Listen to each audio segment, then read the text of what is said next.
എനിക്ക് താല്പര്യം ഉണ്ടായിരുന്നെങ്കിലും ഇതെങ്ങനെയാണ് തുടങ്ങേണ്ടതെന്നൊന്നും അറിയില്ലായിരുന്നു. ആ സമയത്താണ് വൈഫ് വണ്ടി മാറ്റുന്നൊരു ഇത് വന്നത്. അപ്പോൾ ആ സമയത്ത് ഞാൻ പറഞ്ഞു ഓക്കെ നമുക്ക് EV മേടിക്കാം. അപ്പോൾ അതൊരു പ്രശ്നമാണ്. EVക്ക് അത്ര കോൺഫിഡൻസ് ഇല്ല, കാരണം വഴിയിൽ നിൽക്കേണ്ടി വന്നാലോ. ഇപ്പോഴും ഐ തിങ്ക് കുറെ ആൾക്കാർ കൺസേൺ ആണല്ലോ, അടുത്തൊരു ചാർജിങ് സ്റ്റേഷൻ ഉണ്ടാവില്ല. അപ്പോൾ അവിടെ കറക്റ്റ്. അപ്പോൾ ഇപ്പൊ നമുക്കറിയാവുന്ന പോലെ അതിന്റെ ഒരു ഇൻട്രസ്റ്റിംഗ് സംഭവം എന്ന് പറഞ്ഞാൽ നമ്മൾ പെട്രോൾ വണ്ടിയിലൊക്കെ പോകുന്ന സമയത്ത് നമ്മൾ എവിടെയാണ് പെട്രോൾ പമ്പ് എന്നൊന്നും നമ്മൾ നോക്കുന്നില്ല. നമുക്ക് അറിയണം, കാരണം നമുക്ക് അറിയാം ആയിരക്കണക്കിന് പെട്രോൾ പമ്പ് ഉണ്ടെന്ന് നമുക്കറിയാം. അതെ, നമുക്ക് വിശ്വാസമുണ്ട്. Some place we can either വണ്ടി നിൽക്കുകയാണെങ്കിൽ we can go there and get the fuel and അങ്ങനത്തെ ഒരു ഉണ്ട്. അപ്പോൾ എന്ന് മാത്രമല്ല, നമ്മളവിടെ ചെല്ലുമ്പോൾ നമുക്കിതൊന്നും അറിയേണ്ട ആവശ്യമില്ല. കാരണം നമ്മൾ അവരോട് പറയുന്നത് ഫുൾ ടാങ്ക് അടിക്കണോ ഇല്ലെന്ന് പറയുന്നു. നമ്മൾ ആ ചാർജറിന്റെ അതായത് ഡിസ്പെൻസറിന്റെ ഫീച്ചേഴ്സ് നമ്മൾ അറിയേണ്ട ആവശ്യമില്ല. He will do it. പക്ഷെ നമ്മൾ EV ചാർജിങ്ങിൽ പോകുന്ന സമയത്ത് നമ്മുടെ ഇന്റർഫേസ് എന്ന് പറഞ്ഞാൽ ചാർജർ തന്നെയാണ്. അപ്പൊ അത് എങ്ങനെയാണ് നമ്മൾ ആക്സസ് ചെയ്യുന്നത്? അത് പാർഷ്യലി കറക്റ്റ് ആണ്. കാരണം എന്താ വെച്ചാൽ അവര് വളരെ അതായത് ഐസ് കാർസ് ഉണ്ടാക്കുന്നത് മിക്കവാറും ജർമ്മൻസ് ആയിരുന്നു, ജാപ്പനീസ് ആയിരുന്നു. അപ്പോൾ China didn't have anything to do there. അപ്പോൾ അവർക്ക് മനസ്സിലായി they have to do something in something new which is electric by the way. There is no other option, right? So they innovated, say, 20 years back. So they took 20 years to reach here. 20 years ആയിട്ട് ചൈനയിൽ electric cars ഉണ്ട്. Yes, അപ്പോൾ Indian market എന്ന് പറഞ്ഞാൽ mass market എന്ന് പറഞ്ഞാൽ low cost cars, less than 10 lakh rupee car. എനിക്ക് തോന്നുന്ന ഒരു 90% മോഡലിൽ സെയിൽ വരുന്നത് ലെസ് ദാൻ 10 lakh കാർസ് ആണ്. അപ്പോൾ India is a market for 10 lakh cars. അപ്പൊ നമുക്ക് എത്ര 10 lakh കാർസ് ഉണ്ടായിരിക്കും ആ സമയത്ത്? That's a major question. Right.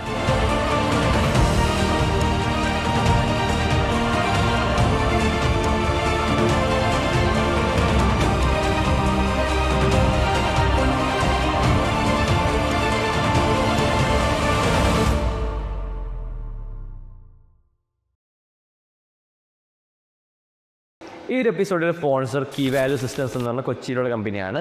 120 products ആണ് ഇവർ ബിൽഡ് ചെയ്തിട്ടുള്ളത്. അതും ഒരു എഞ്ചിനീയറിംഗ് പ്രൊഡക്റ്റ് ഡെവലപ്മെൻറ്റ് ടീമാണ്.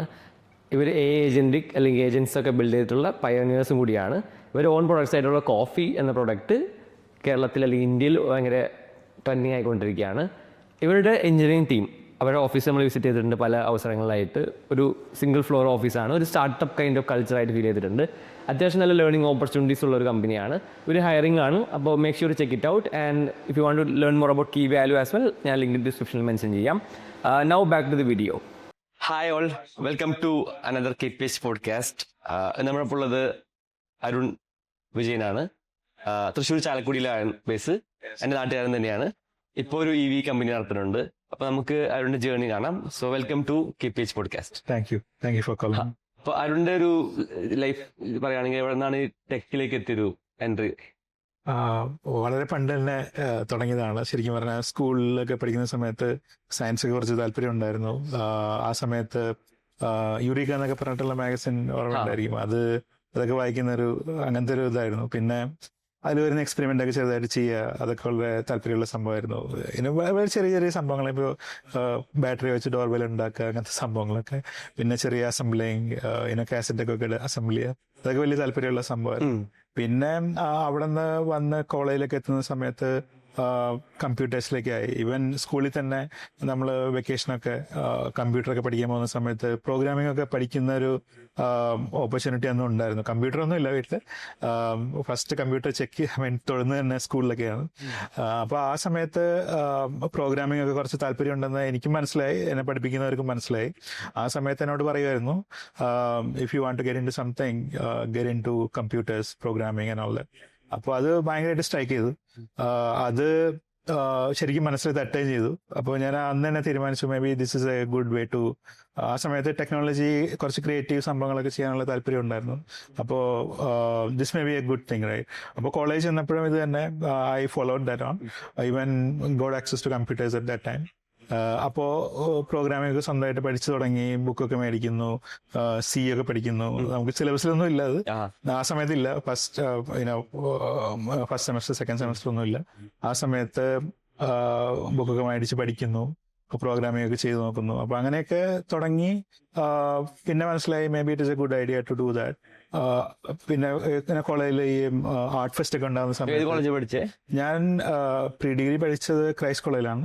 അത് കഴിഞ്ഞിട്ട് മാർ അത്തനേഷ്യസ് കോളേജിൽ. അപ്പോൾ അത് ചെയ്യുന്ന സമയത്ത് കോളേജ് ഫെസ്റ്റ് ഒക്കെ ഉണ്ടാകുന്ന സമയത്ത് അതിന്റെ വെബ്സൈറ്റ് ഒക്കെ ഉണ്ടാക്കുക. 98 സമയത്തൊന്നും വെബ്സൈറ്റ് ഒക്കെ പലർക്കും ഇല്ല. ആ സമയത്ത് നമ്മൾ വെബ്സൈറ്റ് ഉണ്ടാക്കുന്നു സൈനപ്പ് ചെയ്യാൻ വേണ്ടിയിട്ട്. പല കോളേജിൽ നിന്നൊക്കെ ആൾക്കാരൊക്കെ സൈനപ്പ് ചെയ്ത് നമ്മുടെ പ്രോഗ്രാമിനൊക്കെ വരുന്നു.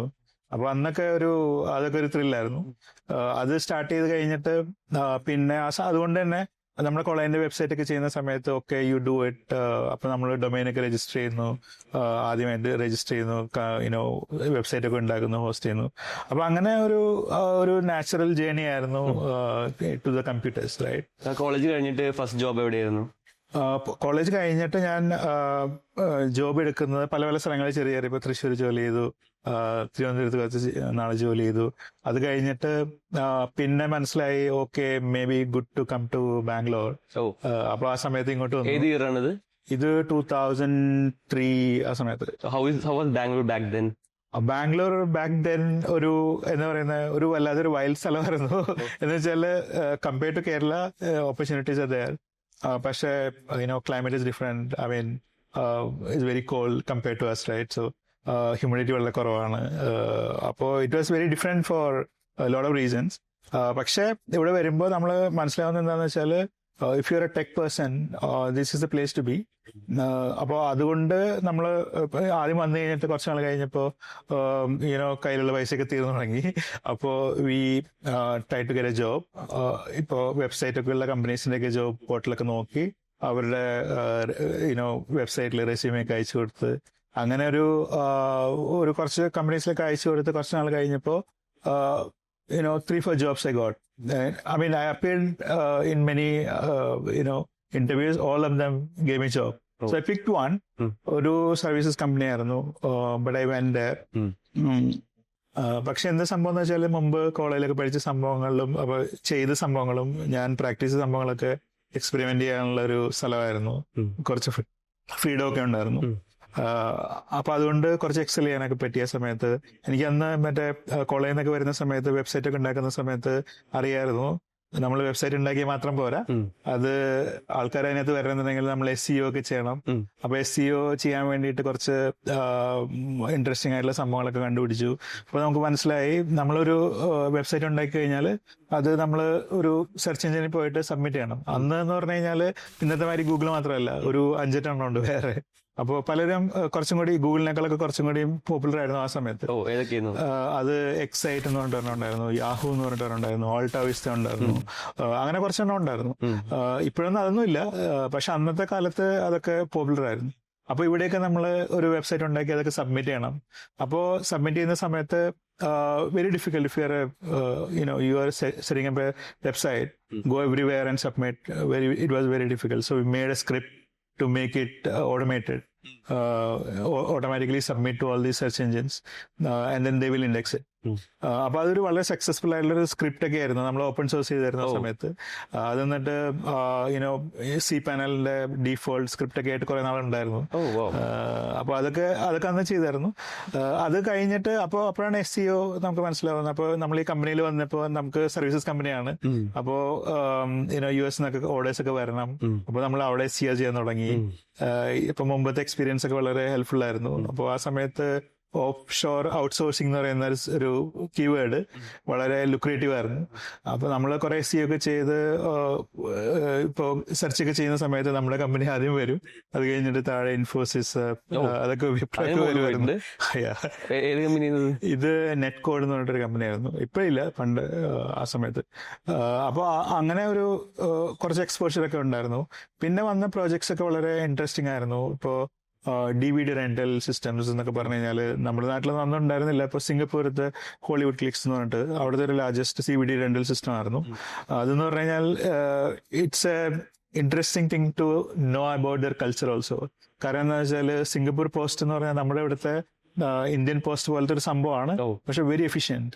എന്ന് പറഞ്ഞു കഴിഞ്ഞാല് അവര് ഒരു DVD ഓർഡർ ചെയ്യുന്നു, നമ്മളിത് ഇന്ന് ഒരു എൻവലപ്പിലിട്ട് ഷിപ്പ് ചെയ്യുന്നു, നാളെ രാവിലെ അവരെ വീട്ടിലത് എത്തുന്നു. ഓക്കെ. ഓക്കെ, അപ്പോൾ ആ ഒരു സൈക്കിൾ പോകുന്നു. അവരത് വീക്കെൻഡിന് മുമ്പ് അത് ഓർഡർ ചെയ്യുന്നു, അവർ വീക്കെൻഡിൽ അത് കാണുന്നു. മൺഡേ അവര് ഒരു എൻവലപ്പ് നമ്മൾ അവരെ കൊടുക്കുമായിരിക്കും. അവർ തന്നെ അത് ഇട്ട് അടുത്ത ബോക്സിൽ ഇടുന്നു, പിറ്റേ ദിവസം നമുക്ക് കിട്ടുന്നു. വളരെ എഫിഷ്യന്റ് സിസ്റ്റം ആയിരുന്നു. അപ്പൊ അതൊരു വളരെ കണ്ടിന്യൂസ് ആയിട്ട് ഇങ്ങനെ പോകുന്ന ഒരു ഇൻട്രസ്റ്റിംഗ് ഒരു യൂസ് കേസ് ആയിരുന്നു. അങ്ങനത്തെ കുറെ പ്രോജക്ട്സ് ഒക്കെ ചെയ്യാനുള്ള ഒരു അവസരം കിട്ടി. അത് കഴിഞ്ഞിട്ട് പിന്നെ റെഡിഫിൽ കുറച്ച് നാൾ വർക്ക് ചെയ്തായിരുന്നു. റെഡിഫിൽ വർക്ക് ചെയ്തായിരുന്നു. അത് എന്ന് പറഞ്ഞു കഴിഞ്ഞാൽ through this company only, but അതൊരു ലൈഫ് ചേഞ്ചിങ് ഒരു സമയമായിരുന്നു. കാരണം എന്താണെന്ന് വെച്ചാൽ നമ്മളിപ്പോ ചെയ്തേക്കുന്ന പ്രൊജക്റ്റ് ഒക്കെ what they look at it is very different, entirely different paradigm all together, right? അപ്പോൾ നമ്മളവിടെ ചെല്ലുമ്പോൾ the scale of the applications are enormous, right? India full ഇപ്പോൾ റെഡിഫ് മെയിൽ ആണെങ്കിലും. റെഡിഫ് എന്താണെന്ന് ചിലപ്പോൾ ഓഡിയൻസ് അറിയണ്ടാവില്ല. ഓക്കെ, റെഡിഫ് എന്ന് പറഞ്ഞു കഴിഞ്ഞാൽ ഒരു പോർട്ടലായിരുന്നു. പോർട്ടലാണ്, ഇപ്പോഴും ആണ്. അന്ന് വളരെ പോപ്പുലർ ആയിരുന്നു റെഡിഫ് മെയിൽ. ഇപ്പോൾ ജിമെയിലൊക്കെ വരുന്നതിന് മുമ്പ് റെഡിഫ് മെയിൽ ആയിരുന്നു ഏറ്റവും പോപ്പുലർ ആയിരുന്നത്. എല്ലാവർക്കും ഒരു റെഡിഫ് മെയിൽ ഐ ഡി ഉണ്ടായിരിക്കും. അങ്ങനെയായിരുന്നു. ഇപ്പോൾ ഇമെയിലൊക്കെ അയക്കണമെങ്കിൽ ഇപ്പോൾ ഫ്രീ ആയിട്ട് ഒരു ഇമെയിൽ കിട്ടുന്നുണ്ടെങ്കിൽ you have to sign up with Rediffmail and then you get the email inbox. in an Indian company who is doing it. അപ്പോൾ അത് it was very successfully running at that time. പിന്നെ അവർക്ക് കുറെ ഇപ്പോൾ Classifieds ഉണ്ട്, പിന്നെ അതിന്റെ add servers ഉണ്ട്. അവർ സ്വന്തമായിട്ട് അവരുടെ ഇൻവെന്ററി തന്നെ കാണിക്കുന്ന, അവരുടെ പോർട്ടലിൽ തന്നെ ആഡ് സെർവിങ് മാനേജ് ചെയ്യുന്ന സിസ്റ്റംസ് ഉണ്ട്. അപ്പോൾ ഇതെല്ലാം മാനേജ് ചെയ്യാനുള്ള ഒരു അവസരം കിട്ടിയായിരുന്നു. അപ്പോൾ we figured out that whatever you're seeing now is not the world, right? So the scale is enormous. So our exposure നന്നായിട്ട് ഹെൽപ്പ് ചെയ്തിട്ടുണ്ട്. You start thinking differently, right? അപ്പൊ അങ്ങനെ ഒരു എക്സ്പോഷർ കിട്ടിയതിന് ശേഷമാണ് എനിക്ക് കുറച്ചും കൂടി ഒരു എന്താ പറയുന്നത് ഡിഫറെന്റ് ടൈപ്പ് ഓഫ് തിങ്സ് ചെയ്യാനുള്ള ഒരു കോൺഫിഡൻസ് ഒക്കെ കിട്ടുന്നത്. You know how to build a team, അങ്ങനത്തെ സംഭവങ്ങളൊക്കെ. പിന്നെ ഉണ്ടായിരുന്നത് റിലയൻസിന്റെ ബിഗ് ഫ്ലിക്സ് എന്ന് പറഞ്ഞിട്ട് അവരൊരു DVD rental plus first OTT ആണ് ശരിക്കും പറഞ്ഞാൽ ഇന്ത്യയിൽ. Back in 2006-07 that time. But the thing is, it didn't work very well for them, but we learned a lot. How to build one. കാരണം എന്താ വെച്ചാൽ അതൊരു ഓൺലൈൻ സിസ്റ്റം മാത്രമല്ല, it has offline, right? Like you need to manage that as well, right? അപ്പോൾ നമ്മുടെ DVD delivery ചെയ്യണം, logistics ഉണ്ട്, അങ്ങനത്തെ സംഭവങ്ങൾ, OTT, അങ്ങനത്തെ കുറച്ച് സംഭവങ്ങളൊക്കെ ഇറ്റ് വാസ് വെരി ഇൻട്രസ്റ്റിംഗ്. അത് കഴിഞ്ഞിട്ട് പിന്നെ we are doing almost the same type set of people. One company go to the next company like that. പിന്നെ വന്നതെന്ന് പറഞ്ഞു കഴിഞ്ഞാല് നമ്മളൊരു പുതിയൊരു സിസ്റ്റം. ഞാൻ സാധാരണ എങ്ങനെ ചെയ്യുന്നതെന്ന് വെച്ചാൽ, എന്തെങ്കിലും ഒരു ഡൊമൈനിൽ ഇപ്പോൾ you think there is a need for it, you get in to that, figure out what it is, then you give enough time to it, you'll figure out there are flaws in that. There are a lot of gaps in that. So do those things, not the same things everybody is doing, right? അതൊരു naturally വന്നൊരു സംഭവമാണെങ്കിലും almost all the projects I did the same thing. അപ്പൊ അങ്ങനെ വന്നപ്പോഴാണ് ഒരു സംഭവം വന്നത്, click ചെയ്തത്. അതായത് GPS ഇല്ലാതെ figure out location of a person, right? അത് എങ്ങനെയാ ചെയ്തു വന്നതെന്ന് വെച്ചാല്, your phone, right, is GSM basically, right? So you are connecting to ഏതെങ്കിലും ഒരു സെൽ ടവർ ആയിട്ട് കണക്ട് ചെയ്യുന്നു. അപ്പോൾ അതിന്റെ ID നമുക്കറിയാം, you know the location basically where the tower is. അത് അപ്പോൾ അങ്ങനത്തെ ഒരു ഇൻഫർമേഷൻ വെച്ചിട്ട് how to find out where you are, right, without GPS. അപ്പൊ GPS ഒക്കെ വളരെ കുറവായിരുന്നു ആ സമയത്ത്. അപ്പൊ ഒരു ആപ്പിനകത്ത് ആപ്പ് ബിൽഡ് ചെയ്യാനുള്ള ഒരു സെറ്റപ്പ് ഉണ്ടായിരുന്നു, പക്ഷെ ലൊക്കേഷൻ കിട്ടാൻ ഭയങ്കര ബുദ്ധിമുട്ടായിരുന്നു. ഇന്ന് വളരെ ഈസിയാണ്, അന്നില്ലായിരുന്നു. അപ്പോ ഫിഗർ ഔട്ട് ദാറ്റ് ഒരു സെൽ ടവർ ഉണ്ട്, you know he's in that cell tower. കുറച്ചു നേരം കഴിയുമ്പോൾ നമ്മള് വേറെ സെൽ ടവറിലായി. ഇപ്പൊ നമ്മള് സിനിമയിലൊക്കെ ഇപ്പൊ സെൽ ട്രാക്കിംഗ് ഒക്കെ വളരെ എല്ലാ മലയാളം മൂവീസിലും ഉണ്ടല്ലോ. അതേ സംഭവം തന്നെ നമ്മൾ യൂസ് ചെയ്തിരുന്ന ആ സമയത്ത്. അപ്പൊ നമ്മൾ ഒരാളുടെ ഒരു ട്രെയിൽ നമ്മൾ കണ്ടുപിടിക്കുന്നു, അയാളുടെ ആക്ച്വൽ ലൊക്കേഷൻ നമ്മൾ ട്രയാങ്കുലേഷൻ എന്നാണ് ഒരു റഫ് ആയിട്ടുള്ള ഒരു ഐഡിയ, ഒരു മീനിങ് എന്ന് പറയുന്നത് ട്രയാങ്കുലേഷൻ വെച്ചിട്ടാണ് ഇത് കണ്ടുപിടിക്കുന്നത്. അപ്പൊ ആ ഒരു ടെക്നോളജി നമ്മൾ ഡെവലപ്പ് ചെയ്തിരുന്നു. സെൽ ടവർ വെച്ചിട്ട് plus you are connecting to wifi also, that signal also you can use. So figure out exact location of a person, right, without any other GPS, even indoor you can do that. അപ്പൊ അങ്ങനത്തെ ഒരു technology develop ചെയ്തതിന് ശേഷം നമ്മൾ പറഞ്ഞു, okay, ഇതിന് കുറെ use case ഉണ്ടല്ലോ, പലർക്കും യൂസ് ചെയ്യാമല്ലോ. ഇപ്പോൾ എന്താ പറയുന്ന എന്തെങ്കിലും ഒരു ട്രാക്കിംഗ്, ഇപ്പോൾ പെറ്റ് ട്രാക്കിംഗ്, ഇപ്പോൾ ചൈൽഡ് ട്രാക്കിംഗ്, അങ്ങനത്തെ ഒരുപാട്, ഇപ്പോൾ ലോജിസ്റ്റിക്സ്, അതിനകത്തൊക്കെ യൂസ് കേസ് ഉണ്ട്. അപ്പോൾ അങ്ങനെ നമ്മൾ ലൊക്കേഷൻ കണ്ടുപിടിക്കാനുള്ള ടെക്നോളജി നമ്മൾ ഡെവലപ്പ് ചെയ്തായിരുന്നു. അത്യാവശ്യം നല്ല അക്യുറസി ഒക്കെ ഉള്ള സംഭവമായിരുന്നു. 20 meters ഒക്കെ അക്യുറസി കിട്ടുന്ന ഒരു സിസ്റ്റം ആയിരുന്നു.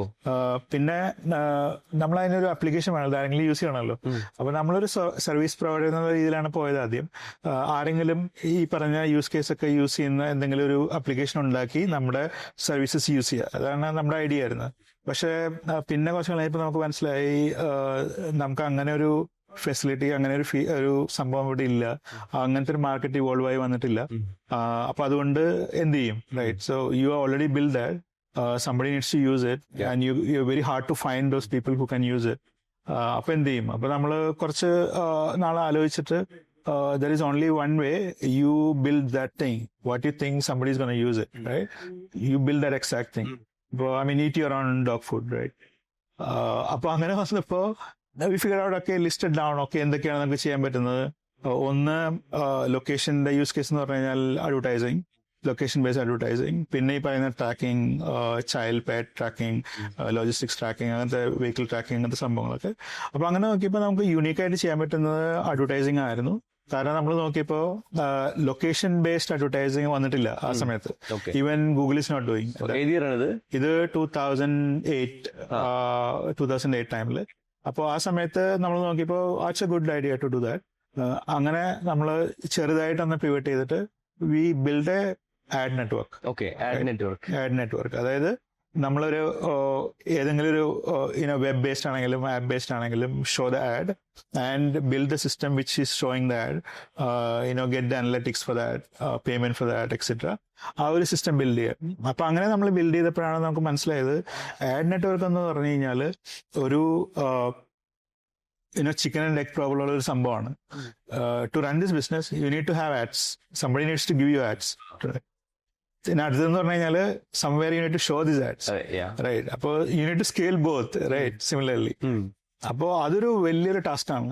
അപ്പൊ ഇതെങ്ങനെ ചെയ്യും? നമ്മൾ കുറച്ച് നാൾ റൺ ചെയ്തപ്പോൾ നമുക്ക് മനസ്സിലായി you are getting that. Okay, you can get enough advertising also, inventory also, you can get this also, but there are times when there is imbalance. അപ്പോൾ it's very inefficient at that time. അപ്പോൾ you get a huge campaign which you cannot deliver, right? അപ്പൊ നമുക്ക് മനസ്സിലായി I think the year is also very long. That is ഇപ്പൊ ഞാൻ പറയുന്നത് ഒരു 2010 കാര്യമാണ്. അപ്പത്തെ ഇതല്ലല്ലോ ഇപ്പൊ മേക്ക് സെൻസ് ആണ്. നോക്കുമ്പോ അന്നെന്ന് പറഞ്ഞു കഴിഞ്ഞാല് ഇതിന്റെ എക്സ്പോഷർ ഉള്ള ആൾക്കാരും കുറവാണ്. I got some exposure from Rediff for the time. അപ്പൊ അത് ഹെൽപ്പ് ചെയ്തിട്ടുണ്ട്. പക്ഷെ ഈ problem existed. As a company you need to scale this. അപ്പോഴാണ് മനസ്സിലായത് there is something called programmatic advertising. അതായത് ഇത് ഓട്ടോമേറ്റ് ചെയ്യാനുള്ള ഒരു പ്രോട്ടോകോൾ ഉണ്ട്, ഇത് ഓട്ടോമേറ്റ് ചെയ്യാനുള്ള ഒരു സിസ്റ്റം ഉണ്ട്. അപ്പോ പലർക്കും ഇൻവെന്ററി ഉണ്ട്, ആഡിന് ഒരു ഇൻവെന്ററി ഉണ്ട്, പബ്ലിഷിങ്ങിന് വേറെ ഇൻവെന്ററി ഉണ്ട്. You need to match them and connect somewhere in between, right? അപ്പോൾ അതാണ് പ്രോഗ്രാമാറ്റിക് അഡ്വർടൈസിംഗ് എന്ന് പറയുന്നത്. എല്ലാം ഓട്ടോമേറ്റഡ് ആണ്. ആഡ് ഇപ്പോൾ ഫെലിക്സ് ഒരു ആഡ് കാണുമ്പോൾ ആ ad is auctioned in real time. ആ slot is auctioned in real time. അപ്പോ there are companies who will auction it, there are companies who will bid for it. അപ്പോ win ചെയ്യുന്ന ആൾക്ക് has a right to show ഫെലിക്സ് an ad, right? So അങ്ങനത്തെ ഒരു സിസ്റ്റമാണ്. അപ്പൊ അതിനകത്ത് നമ്മൾ ലൊക്കേഷനും കൂടി ഇൻവോൾവ് ചെയ്തു. അതൊരു യുണീക് സംഭവമായിരുന്നു. അപ്പോൾ ലൊക്കേഷൻ ബേസ്ഡ്, അതായത് ഹൈപ്പർ ലോക്കൽ പ്രോഗ്രാമാറ്റിക് അഡ്വർടൈസിങ്, അതാണ് നമ്മൾ ചെയ്തത്. ഇപ്പൊ ഈ ഒരു ഇതിനൊരു 100 meter അപ്പുറത്തുണ്ടെങ്കിൽ ആ ഒരു ഓഡിയൻസിന് മാത്രം ഈ പർട്ടിക്കുലർ ആഡ് ബിഡ് ചെയ്യാൻ പറ്റും, റൈറ്റ്? സോ അപ്പൊ നമ്മൾ ആ റേഡിയസ് ഒക്കെ അഡ്ജസ്റ്റ് ചെയ്യാം. You can start with 500 meters, you can go to say 200 kilometers also. അപ്പോ അത് അഡ്ജസ്റ്റ് ചെയ്തിട്ട് ഇപ്പോ ആഡ് റൺ ചെയ്യുന്ന ആൾക്ക് അതൊക്കെ എന്താ പറയുന്നത് കോൺഫിഗർ ചെയ്തിട്ട് ക്യാമ്പയിൻ റൺ ചെയ്യാം. അപ്പൊ അതാണ് നമ്മൾ ചെയ്തത്. അപ്പൊ അപ്പോഴാണ് നമുക്ക് മനസ്സിലായത് ഇത് നമ്മൾ വിചാരിച്ച നിൽക്കുന്ന ഒരു സംഭവമല്ല. It's A huge thing. Inventory is huge. കാരണം നമ്മള് ഇന്റഗ്രേറ്റ് ചെയ്യുന്ന കമ്പനീസ് എന്നൊക്കെ പറഞ്ഞാൽ ട്വിറ്റർ, ഗൂഗിൾ ഒക്കെയാണ്. അവരുടെ സ്കെയിലൊക്കെ വളരെ ഹൈ ആണ്. അപ്പൊ അതൊക്കെ മാനേജ് ചെയ്യാനുള്ള സിസ്റ്റംസ് ഉണ്ടാക്കണം. അപ്പൊ നമ്മൾ വളരെ ടീം ബിൽഡിംഗ് ഒക്കെ ചെയ്യുന്നതെന്നൊക്കെ പറഞ്ഞാൽ സാധാരണ ആൾക്കാരാണ്. ഇപ്പൊ നാട്ടിൽ നിന്നൊക്കെ വന്നിട്ടുള്ള എഞ്ചിനീയറിംഗ് കഴിഞ്ഞിട്ടുള്ള ന്യൂ ജോയിനേഴ്സ് ഒക്കെയാണ്. അപ്പൊ അവരെയൊക്കെ വെച്ചിട്ടാണ് അത് ചെയ്യുന്നത്. അപ്പോൾ അത് കഴിഞ്ഞിട്ട് നമ്മളിത് ചെയ്ത് കഴിഞ്ഞപ്പോഴാണ് മനസ്സിലായത് it is running very well. As an ഒരു സിസ്റ്റമൊക്കെ റൺ ചെയ്യുമ്പോൾ ഒരു സെക്കൻഡിൽ 100,000 റിക്വസ്റ്റ് ഒക്കെ മാനേജ് ചെയ്യുന്ന സിസ്റ്റംസ് ആണ് നമ്മൾ ചെയ്യുന്നത്. അപ്പോൾ അത്രയും സ്കെയിലൊക്കെ ചെയ്യുന്നത് എന്ന് പറഞ്ഞു കഴിഞ്ഞാൽ ഒരു നമ്മുടെ കൂടെ വർക്ക് ചെയ്യുന്നവർക്കും ഒരു ഭയങ്കര എക്സ്പോഷർ ആണ്. That is very interesting at that time. അപ്പൊ അങ്ങനെ അത് റൺ ചെയ്ത് കുറെ നാൾ പോയി. ഞാനൊരു 7-8 years I work with them on that. അത് കഴിഞ്ഞപ്പോ എന്ത് പറ്റിയെന്ന് വെച്ചാല് I wanted to build something very different. Entrepreneur ബഗ്ഗാണ്. That's what. അത് കാരണം എന്താ വെച്ചാല് ഇപ്പൊ ഞാൻ പറഞ്ഞ എക്സാമ്പിളൊക്കെ ഞാൻ ഒരു ഇനീഷ്യൽ സ്റ്റേജിലൊക്കെ ഉണ്ടായിരുന്നു. Even most of them are my own ideas also, but we just executed. I mean we had the idea, we executed as well. അപ്പൊ ആ ഒരു സംഭവം I wanted to do slightly differently this time. അപ്പൊ അത് വന്നപ്പോ ഞാൻ വിചാരിച്ചു okay we get in to something new, shall we do something. അപ്പൊ എനിക്കെന്ന് പറഞ്ഞു കഴിഞ്ഞാൽ ഒരു EV സംഭവം ചെയ്യണമെന്നൊരു ആഗ്രഹം ഉണ്ടായിരുന്നു. ഇത് 2018-19 ആ സമയത്ത്. അപ്പോൾ അധികം ഈ വികാസം വന്നിട്ടില്ല. അപ്പൊ ആ സമയത്ത് അധികം വണ്ടികളൊന്നും ഇല്ല. പക്ഷെ അതുകൊണ്ട് ആ സമയത്ത് നമ്മൾ ചെയ്തില്ല. അപ്പോഴേക്കും കോവിഡ് വന്നു. റൈറ്റ് സൈഡ് 2020 കോവിഡ് വന്നു. അപ്പൊ കോവിഡ് വന്ന സമയത്ത് ഒരു വേറെ ചെറിയ സ്റ്റാർട്ടപ്പ് ചെയ്തായിരുന്നു. അതായത് ഹോം ഡെലിവറി എന്നാണ് അതിന്റെ പേര്. അതായത് 20 minutes നമ്മൾ ഗ്രോസറീസ് ഡെലിവറി ചെയ്യുന്ന ഒരു സ്റ്റാർട്ടപ്പ്. സ്വിഗ്ഗിയും സ്വിഗ്ഗിയും സെപ്റ്റോ ഒക്കെ ചെയ്യുന്ന അതേ സംഭവം. അന്ന് സെപ്റ്റോ ഇല്ലെന്ന് എനിക്ക് തോന്നുന്നു. അതൊരു നീഡായിരുന്നു. എന്ന് വെച്ചാൽ ഐഡിയ എന്ന് പറഞ്ഞു കഴിഞ്ഞാൽ ഇപ്പോ ആമസോൺ ഉണ്ട്. Amazon proved that if they can deliver faster, you're ready to pay them, right? So 20-minute delivery എന്ന് പറഞ്ഞാൽ there is a premium to it. There is a lot of people who want that actually. ഇപ്പോഴും നമ്മളെ കുറെ controversial question ആണ്. I mean quick delivery എന്ന് പറയുന്നത് is it scalable ആണോ, who wants it, right? അപ്പൊ പലരും അത് പ്രൂവ് ചെയ്തു that it is needed, right? Zepto has proved that it is needed. അപ്പോൾ ആ സമയത്ത് നമുക്ക് അങ്ങനെ പ്രൂഫ് ഒന്നുമില്ല. But that was a necessity. ആ സമയത്ത് ഹോം ഡെലിവറി ഇല്ല, നമുക്ക് പുറത്തു പോയി സാധനങ്ങൾ മേടിക്കാവുന്ന ഒരു സെറ്റപ്പും ഇല്ല, റൈറ്റ്? അപ്പോ വി ഡിഡ്. പക്ഷെ അത് കുറച്ച് നാളെ പോയുള്ളൂ. എന്ന് വെച്ചാല് I figure out that's very difficult scale business. ആ സമയത്ത് ഫണ്ടിങ് ഒക്കെ എടുക്കുക എന്നൊക്കെ പറഞ്ഞു കഴിഞ്ഞാൽ in that time was very difficult for this. അപ്പൊ അതുകൊണ്ട് അതങ്ങനെ പോയി. അത് കഴിഞ്ഞിട്ട് കുറച്ച് നാൾ കഴിഞ്ഞപ്പോഴാണ് നമ്മുടെ EV സംഭവം വന്നത്. അപ്പൊ EV സ്റ്റാർട്ടപ്പിലേക്ക് എങ്ങനെ എത്തിപ്പെട്ടത്? അതൊരു എനിക്ക് താല്പര്യം ഉണ്ടായിരുന്നെങ്കിലും ഇതെങ്ങനെയാ തുടങ്ങേണ്ടതെന്നൊന്നും അറിയില്ലായിരുന്നു. ആ സമയത്താണ് വൈഫ് വണ്ടി മാറ്റുന്നൊരു ഇത് വന്നത്. അപ്പോൾ ആ സമയത്ത് ഞാൻ പറഞ്ഞു ഓക്കെ നമുക്ക് EV മേടിക്കാം. അപ്പോ അതൊരു പ്രശ്നമാണ്. EVക്ക് അത്ര കോൺഫിഡൻസ് ഇല്ല, കാരണം വഴിയിൽ നിൽക്കേണ്ടി വന്നാലോ. ഇപ്പോഴും ഐ തിങ്ക് കുറെ ആൾക്കാർ കൺസേൺ ആണല്ലോ, അടുത്തൊരു ചാർജിങ് സ്റ്റേഷൻ ഉണ്ടാവില്ല. അപ്പോൾ അവിടെ കറക്റ്റ്, അതൊരു വലിയ പ്രശ്നമാണ്. എന്ന് വെച്ചാൽ അതായത് രണ്ട് സംഭവം ഉണ്ട്. ഒന്ന് റേഞ്ച് ആങ്സൈറ്റി എന്ന് പറഞ്ഞു കഴിഞ്ഞാൽ നമ്മൾ എങ്ങോട്ടെങ്കിലും പോകുമ്പോൾ വണ്ടിക്ക് ആ റേഞ്ച് കിട്ടുമോ എന്നുള്ള ക്വസ്റ്റ്യൻ. അത് കഴിഞ്ഞാൽ പിന്നെയുള്ള ചാർജിങ് ആങ്സൈറ്റി, അതായത് ഞാൻ പോകുന്ന സ്ഥലത്ത് എനിക്ക് ചാർജിങ് കിട്ടുക എന്നുള്ള ക്വസ്റ്റ്യൻ. അപ്പൊ ഇത് രണ്ടും റിലേറ്റഡ് ആണെങ്കിലും 2 separate പ്രോബ്ലംസ്. അപ്പൊ ഇത് രണ്ടും ഉള്ളതുകൊണ്ടാണ് സാധാരണ എല്ലാവർക്കും ഒരു മടി ഇതിലേക്ക് മാറാനായിട്ട്. പിന്നെയുള്ളത് പ്രൈസ് ആണ്. ഇപ്പൊ പ്രൈസ് എന്ന് പറയുമ്പോ EVയുടെ പ്രൈസിംഗ് എന്ന് പറഞ്ഞാൽ it is coming down, rights? ഇപ്പൊ കഴിഞ്ഞ ഒരു 10-15 കൊല്ലത്തിനുള്ളിൽ ബാറ്ററിയുടെ prices come down by 90%, right? അപ്പോൾ ലിഥിയം ബാറ്ററീസ് ഒക്കെ വളരെ ചീപ്പായിട്ട്, വളരെ കമ്പാരിറ്റീവ്ലി ചീപ്പർ ആണ് now. ഇപ്പൊ BYDയുടെ ഇത് വന്നു, അവരുടെ ടെക്നോളജി ബ്ലേഡ് ബാറ്ററി. അതുപോലെ CATL എന്ന് പറഞ്ഞ കമ്പനിയുണ്ട്, ചൈനീസ് ആണ്, but they pioneered in battery technology. അപ്പൊ അത് വന്നപ്പോ, അങ്ങനത്തെ സംഭവങ്ങളൊക്കെ വന്നപ്പോ ദ പ്രൈസസ് കം ഡൗൺ. അപ്പോ I don't think price is a big problem now. പക്ഷെ റേഞ്ച് ആങ്സൈറ്റിയും അതുപോലെ ചാർജിങ് ആങ്സൈറ്റിയും സ്റ്റിൽ എക്സിസ്റ്റ് ലോട്ട്. അപ്പൊ അത് വന്ന സമയത്ത് എന്ന് പറഞ്ഞു കഴിഞ്ഞാൽ ഈ പറയുന്ന ഒരു ആൾക്കാർക്ക് ഇത് വണ്ടി മേടിക്കാനുള്ള ഒരു മടി ഇപ്പോഴും ഉണ്ട്. ഈ പറയുന്ന സംഭവങ്ങളുണ്ട്. അതേ സംഭവം തന്നെ ആ സമയത്ത് ഇതൊരു 2020-21 ടൈമിലുള്ള കാര്യമാണ് ഞാൻ പറയുന്നത്. അപ്പോൾ ആ സമയത്ത് ആ ഒരു കോൺഫിഡൻസ് ഇല്ലെന്ന് എനിക്ക് മനസ്സിലായപ്പോൾ that's a good problem to solve, right? So if they are not confident to buy an EV, that means there is an opportunity. അപ്പോഴാണ് നമ്മൾ നോക്കുന്നത് എങ്ങനെയാണ് ഈ ചാർജിങ്ങിന്റെ പ്രശ്നം എങ്ങനെയാണ് സോൾവ് ചെയ്യുന്നത്. EV അല്ല, EV ചാർജിങ്. ചാർജിങ് സ്റ്റേഷൻസോ അല്ലെങ്കിൽ പ്ലഗ് ആയിട്ട് വെക്കുന്നത്. കാരണം എന്താ വെച്ചാൽ EVയിൽ നമ്മൾ ഡയറക്റ്റ് എൻട്രി ചെയ്യാൻ there is lot of problems. കാരണം അതൊരു ഓൾറെഡി ഒരുപാട് കമ്പനീസ് ഉണ്ട്. ഈ പറയുന്ന ഇന്ത്യയിൽ തന്നെ ഒരുപാട് കമ്പനീസ്, ഓട്ടോമൊബൈൽ കമ്പനീസ് ഉണ്ടല്ലോ. അപ്പോൾ അവരൊക്കെ they will naturally will transition to it and people will stick to them, right? അപ്പോൾ but EV charging is different. EV charging nobody is really doing it other than probably Tata at that time. പക്ഷേ ഇത് entry ചെയ്തപ്പോഴാണ് മനസ്സിലായത് ടാറ്റ മാത്രമല്ല, there are many other smaller companies doing around 20 companies were there at that time. അത് അങ്ങനെ ഒരു എന്താ പറയുന്ന ഒരു ശീലം എനിക്കുണ്ട്. എന്ന് വെച്ചാൽ ഈ പറയുന്ന കമ്പനീസ് ഒക്കെ കണ്ടുപിടിക്കുക, അവരുടെ ആപ്പൊക്കെ ഇൻസ്റ്റാൾ ചെയ്ത് നോക്കുക, ഇതൊക്കെ. അപ്പോൾ ഇപ്പോഴത്തെ ഒരു കണ്ടീഷനിലൊരു 160-170 കമ്പനീസ് ഇന്ത്യയിൽ റൺ ചെയ്യുന്നുണ്ട്. എനിക്ക് പറഞ്ഞു കഴിഞ്ഞാൽ ഞാൻ എന്റെ ഫോണിനകത്ത് ഞാൻ 100 ഇൻസ്റ്റാൾ ചെയ്തിട്ടുണ്ട്, 100 ആപ്പ് ഉണ്ട് ചാർജിങ്. അപ്പോൾ ഈ പറഞ്ഞ പ്രശ്നം വന്ന സമയത്ത് that's a good problem to solve. അപ്പോൾ ഈ പറയുന്ന 20 കമ്പനീസ് ഉണ്ട്. അപ്പോൾ അത് അവരുടെ ആപ്പും അവരുടെ എന്താ പറയുന്ന യൂട്ടിലൈസേഷനൊക്കെ അനലൈസ് ചെയ്തപ്പോൾ മനസ്സിലായത് അവർ ഇൻസ്റ്റാൾ ചെയ്യുന്ന ചാർജേഴ്സ് അതിന്റെ ROI, റിട്ടേൺ ഓഫ് ഇൻവെസ്റ്റ്മെന്റ് വരുന്നത് it's too far away from your target. എന്ന് പറഞ്ഞാൽ it takes a lot of time to ROI. അപ്പൊ അതൊരു സസ്റ്റൈനബിൾ ബിസിനസ് അല്ല. അപ്പൊ ഞാൻ ആലോചിച്ചപ്പോ EV charging you want to do it, പക്ഷേ സാധാരണ എല്ലാവരും ചെയ്യുന്ന EV ചാർജിങ് എന്ന് പറയുന്ന ബിസിനസ് ഇറ്റ്സ് നോട്ട് സസ്റ്റൈനബിൾ. ആ സമയത്ത് വാട്ട് കൻ യു ഡു? അപ്പോഴ തോന്നിയത് okay, if that is a problem, that people are not making money enough in EV charging, why don't you solve that problem? Right? അപ്പോഴാണ് മനസ്സിലായത് okay, so there is this problem everywhere. ഇപ്പൊ നമ്മളെക്കാളും mature market, ഇപ്പൊ example പറയുകയാണെങ്കിൽ China അല്ലെങ്കിൽ Europe, അവിടെയൊക്കെ already problem should have been there, right? അപ്പൊ അവരെങ്ങനെയാണ് ഇത് സോൾവ് ചെയ്തത്? അപ്പോഴാണ് മനസ്സിലായത് there is something called EV roaming. EV roaming. അപ്പൊ EV roaming എന്ന് പറഞ്ഞു കഴിഞ്ഞാല് ഇപ്പൊ കുറെ കമ്പനീസ് ഞാൻ പറഞ്ഞല്ലോ. ഇതിന്റെ പ്രോബ്ലം എന്താ വെച്ചാൽ ഒരു കമ്പനി ഇൻസ്റ്റാൾ ചെയ്യുന്ന ഇൻഫ്രാസ്ട്രക്ചർ, ചാർജസ് ഒക്കെ വഴി ഇതിലൊക്കെ ഇൻസ്റ്റാൾ ചെയ്യുന്നതൊക്കെ ബാക്കിയുള്ള കമ്പനീസിന്റെ കസ്റ്റമേഴ്സിന് ആക്സസ് ചെയ്യാൻ പറ്റില്ല. ഓക്കെ. അപ്പൊ ആ ഒരു പ്രോബ്ലം ഒരു എല്ലാ കമ്പനീസിനും ഐസൊലേറ്റഡ് ആയിട്ട് വെക്കും. അപ്പോ you cannot make it interoperable, right? അപ്പോ ഇപ്പോഴത്തെ ഒരു കേസ് എന്ന് പറഞ്ഞു കഴിഞ്ഞാൽ ഇപ്പൊ നമുക്കറിയാം, ഇപ്പോ ATMs എക്സാമ്പിൾ, ATMs എന്ന് പറഞ്ഞു കഴിഞ്ഞാൽ you can now use your ATM card anywhere, any ATM, right?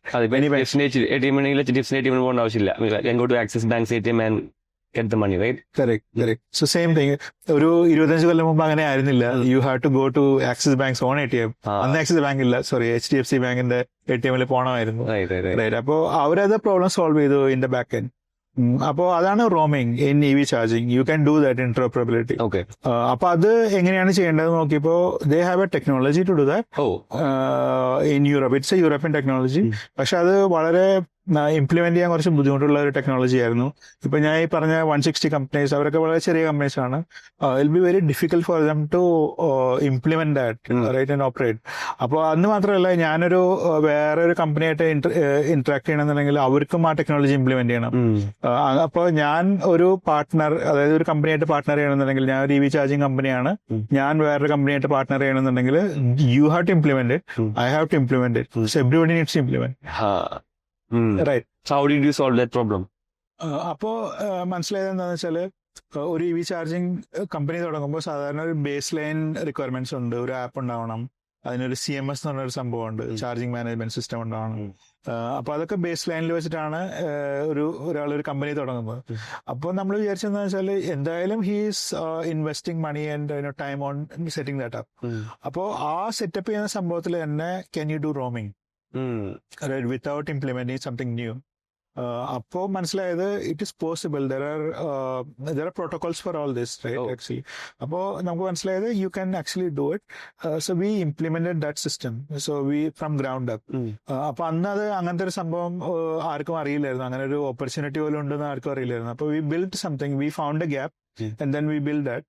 അപ്പൊ അങ്ങനെ ചെയ്തു വന്നപ്പോ എന്ത് പറ്റിയെന്ന് വെച്ചാൽ, you can ask anybody to on board their chargers to this CMSs easily. അവർക്ക് ഒരു എഞ്ചിനീയറിംഗ് എഫേർട്ട് എടുക്കേണ്ട ആവശ്യമില്ല. ഓൺ ബോർഡ് ചെയ്യുന്നത് വെച്ചാൽ ഒരു 10-20 minutes പ്രോസസ് ആണ്. അവർക്ക് ഓപ്പറേഷനിൽ ഒന്നും ചേഞ്ച് ചെയ്യേണ്ട ആവശ്യമില്ല. അങ്ങനത്തെ സംഭവങ്ങളൊക്കെ വന്നപ്പോൾ സാധാരണ എങ്ങനെ ചെയ്യുന്നതെന്ന് വെച്ചാൽ, ഒരു ചാർജിങ് കമ്പനി എന്ന് പറഞ്ഞു കഴിഞ്ഞാൽ അവർക്ക് ഒരു മൊബൈൽ ആപ്പ് ഉണ്ടാവും. ആ മൊബൈൽ ആപ്പിൽ ചാർജസ് ഒക്കെ കാണിക്കും. As a user you will see them and then go to that place using the same app. നമ്മൾ QR കോഡൊക്കെ സ്കാൻ ചെയ്ത് ഓത്തന്റിക്കേറ്റ് ചെയ്യും, എന്നിട്ട് സ്റ്റാർട്ട് ചാർജിങ്. ഇതാണ് ചെയ്യുന്നത്. അപ്പോൾ ഈ ഒരു ഫ്ലോ നോക്കുമ്പോൾ ത്രൂ ഡീപ് ഫ്ലീറ്റ് എന്ന് പറഞ്ഞാൽ പുതിയൊരു കമ്പനി നമ്മൾ സ്റ്റാർട്ട് ചെയ്തു അത് ചെയ്യാൻ വേണ്ടിയിട്ട്. അതിന്റെ പേര് ഡീപ് ഫ്ലീറ്റ് എന്നാണ്. അപ്പോൾ നമ്മൾ ചെയ്ത ടെക്നോളജി വെച്ചിട്ട് അവർക്ക് ഈ പറയുന്ന കമ്പനീസിനൊന്നും not a single line of code they need to change, not a single process they need to change, right? അത് ചെയ്യാതെ റോമിംഗ് എന്ന് പറയുന്ന feature they can on board to their system. അപ്പൊ അതാണ് നമ്മുടെ എന്താ പറയുന്നത് മോട്ട് എന്ന് പറയുന്നത്. അപ്പോൾ we build something like that. അപ്പൊ അത് ചെയ്ത് കഴിഞ്ഞപ്പോഴാണ് അപ്പോൾ ഇപ്പൊ ഈ പ്രശ്നം വന്നപ്പോൾ നമ്മൾ നമുക്ക് ലെറ്റ്സ് ബിൽഡ് ദിസ് വൺ. അത് ബിൽഡ് ചെയ്ത് കഴിഞ്ഞപ്പോൾ how to we market this. അപ്പോൾ നമ്മൾ ഒരുപാട് കമ്പനീസ് ഇന്ത്യയിലുണ്ട് EV ചാർജിങ്. ഇപ്പൊ നാട്ടിൽ തന്നെ ചാർജ് മോഡ് ഉണ്ട്, അതുപോലെ ഗോയിസി ഉണ്ട്, അങ്ങനെ കുറെ കമ്പനീസ് ഉണ്ട്. അപ്പൊ നമ്മൾ ഇവരെയൊക്കെ കോൺടാക്ട് ചെയ്തിട്ട് we have this technology, do you want to use it? അവർക്കും ആ പ്രോബ്ലം ഉണ്ടായിരുന്നു ശരിക്കും? Yeah, they also had the problem, right? അവർക്ക് ചാർജസ് എല്ലാം ഉണ്ട്, പക്ഷേ പുതിയ ചാർജസ് ഓൺബോർഡ് ചെയ്യണമെങ്കിൽ it was very difficult to, വേറെ ഒരു കമ്പനി ആയിട്ട് ഓൺബോർഡ് ചെയ്യണം, ചാർജസ് ഓൺബോർഡ് ചെയ്യണമെങ്കിൽ ഇറ്റ് വാസ് വെരി ഡിഫിക്കൽട്ട്. അപ്പൊ ആ സമയത്ത് നമ്മൾ ഇൻസ്റ്റാൾ ചെയ്ത് നമ്മൾ എന്ത് ചെയ്തെന്ന് വെച്ചാൽ we have installed some chargers and then to demonstrate it. And we demonstrated with some of the biggest companies in India, charging companies. It was a huge success for them. അപ്പൊ അതുകൊണ്ട് നമ്മൾ ഈ പറഞ്ഞ അതേപോലെ തന്നെ we have contacted many other companies, onboarded the chargers to them, and it worked very well for them. അപ്പോൾ charge മോഡൊക്കെ നമ്മുടെ ഒരു വെരി ഏർലി അഡോപ്റ്റർ ആണ്, ലോങ് ബാക്ക് ആക്ച്വലി. എന്നുവെച്ചാൽ വൺ ഓഫ് ദ ഫസ്റ്റ്. നമ്മളിത് ചെയ്ത് തുടങ്ങിയിട്ട് ഇത് ഈ ഒരു ഷേപ്പിൽ എത്തിയിട്ട് കുറച്ച് നാളായിട്ടുള്ളൂ. പക്ഷെ അത് വന്നപ്പോൾ തന്നെ നമുക്ക് ഒരുപാട് നല്ല കസ്റ്റമേഴ്സ് കിട്ടി. അതുപോലെ blue smart is A customer.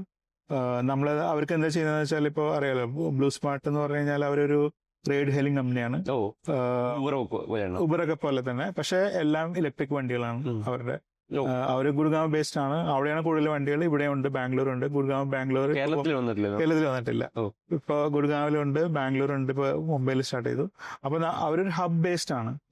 അതായത് ഒരു ചാർജിങ് ഹബ് ഉണ്ടാവും, വണ്ടികളൊക്കെ അവിടെ കൊണ്ടുവന്ന് ചാർജ് ചെയ്യുന്നു, രാവിലെ എടുക്കുന്നു, ഡ്രൈവേഴ്സിനെ അസൈൻ ചെയ്യുന്നു, അങ്ങനെയാണ്.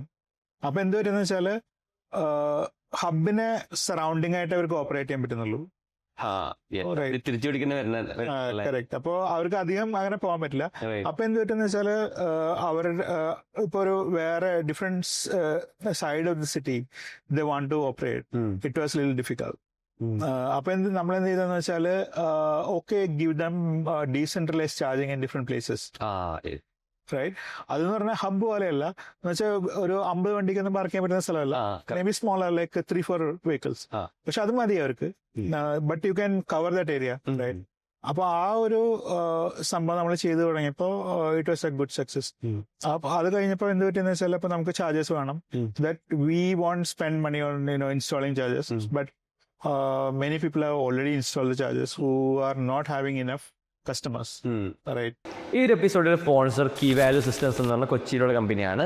120 പ്രൊഡക്ട്സ് ആണ് ഇവർ ബിൽഡ് ചെയ്തിട്ടുള്ളത്. അതും ഒരു എഞ്ചിനീയറിംഗ് പ്രൊഡക്റ്റ് ഡെവലപ്മെൻറ്റ് ടീമാണ്.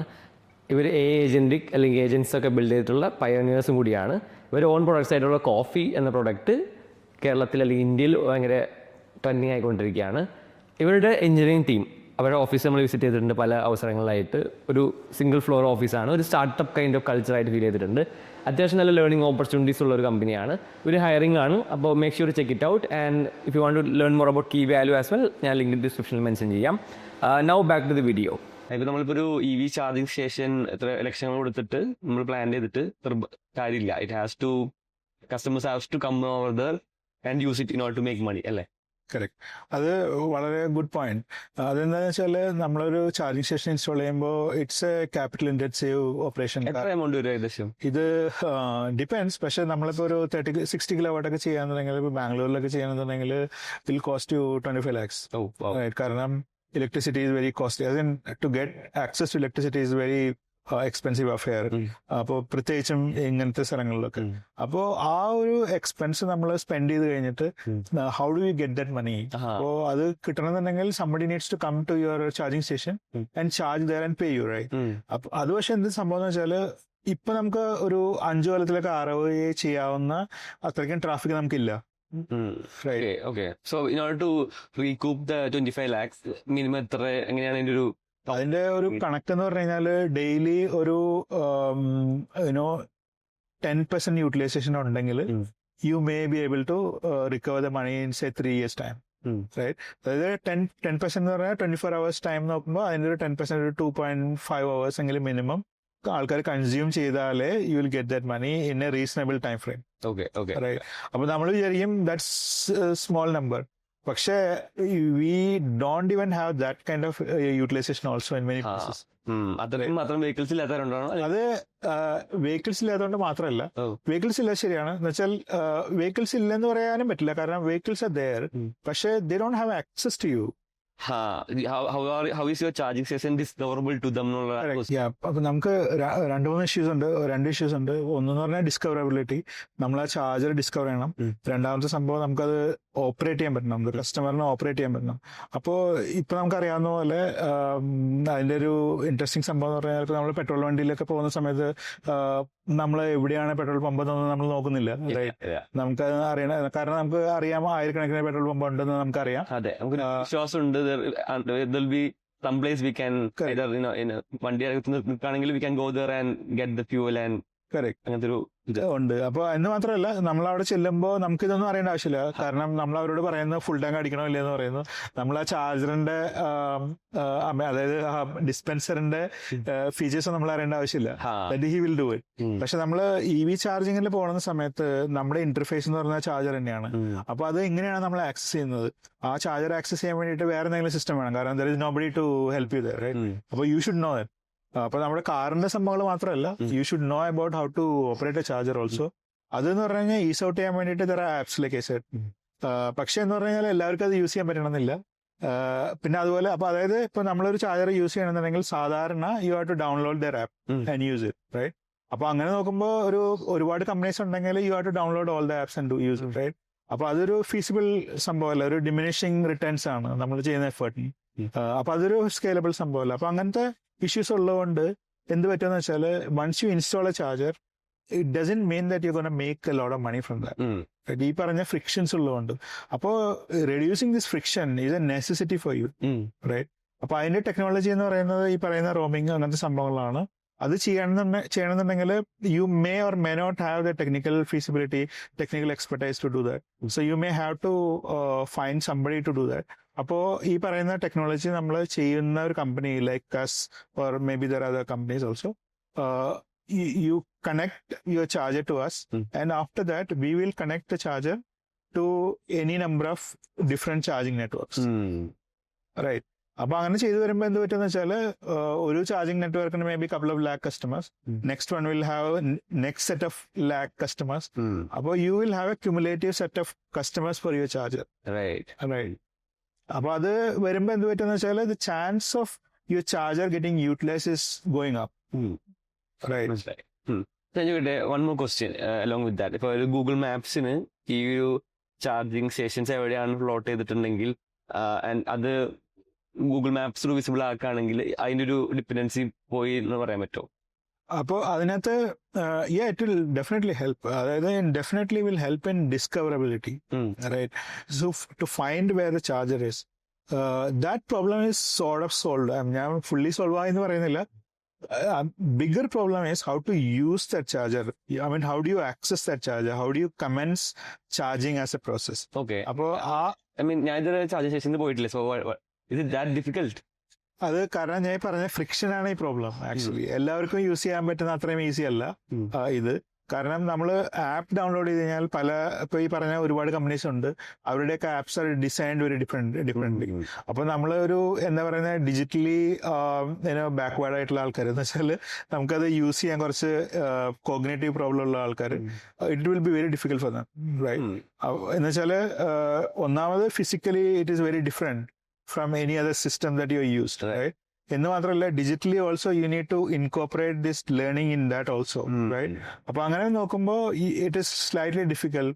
ഇപ്പൊ നമുക്കൊക്കെ ചിലപ്പോൾ ചെയ്യാൻ പറ്റുമായിരിക്കും, കുറച്ചും കൂടി ഒരു ഏജ്ഡ് ആയിട്ടുള്ള ആൾക്കാരൊക്കെ they are sort of struggling in that. അപ്പൊ അത് Google Maps may solve some part of it, not fully. കാരണം എന്താണെന്ന് വെച്ചാൽ നമുക്ക് ഈ ചാർജറെ എല്ലാവർക്കും ആക്സസ് കൊടുക്കാവുന്ന ഒരു സിസ്റ്റം നമ്മുടെ കയ്യിൽ ഇല്ല. ആക്ച്വലി. ഓക്കെ, അപ്പോൾ അതുകൊണ്ടാണ് there will be different companies solving that problem. Okay. Right? Google may solve a slightly different problem. These companies will solve a very different problem. Right? അപ്പൊ അങ്ങനെയാണ് the industry is going to evolve. സാധാരണ ഒരു Malayali EV car മേടിക്കുന്ന സമയത്ത് അതിലൊരു major chunk of expense ആ ബാറ്ററിയിലാണ് പോണത്. പിന്നെ ഒരു 5-6 കൊല്ലം കഴിയുമ്പോൾ ആ ബാറ്ററി മാറ്റി പുതിയ ബാറ്ററി വെക്കണം. നല്ലൊരു ലക്ഷങ്ങളാവുമല്ലോ ചെലവ്. ഒരു പെട്രോൾ കാർ അതിന് പകരം ഓടിക്കാൻ മതിയില്ലേ എന്നുള്ള ആർഗ്യുമെന്റിന് എങ്ങനെയാണ് കാണുന്നത്? അതും ഒരു വാലിഡ് റീസൺ ആയിട്ട് എനിക്ക് തോന്നുന്നില്ല. കാരണം എന്താണെന്ന് വെച്ചാൽ ബാറ്ററിയുടെ ക്വാളിറ്റി എന്ന് പറയുന്നത് is actually higher than what everybody is expecting. ഇപ്പോൾ ഈ പറയുന്ന ഇഷ്യൂ എന്ന് പറയുന്നത് ഇപ്പോൾ പല കമ്പനീസും ഇപ്പോൾ 8 കൊല്ലമൊക്കെ വാറണ്ടി കൊടുക്കുന്നുണ്ട്, ലൈഫ് ടൈം വാറണ്ടി കൊടുക്കുന്ന വണ്ടികളുണ്ട്. എന്ന് വെച്ചാൽ ഒരു they have the confidence on their battery that you don't have to worry about it, right? അപ്പോൾ ആ ഒരു പ്രശ്നം they already solved.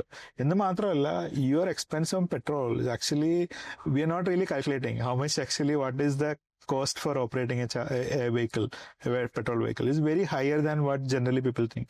So അങ്ങനെ നോക്കുമ്പോൾ it is still economical to have EVs and own it and operate it. Right, so that's the answer to that. So, and also the thing is, battery quality is also increasing. Every now and then they have a new technology coming in, which will help you to elongate the life of the battery.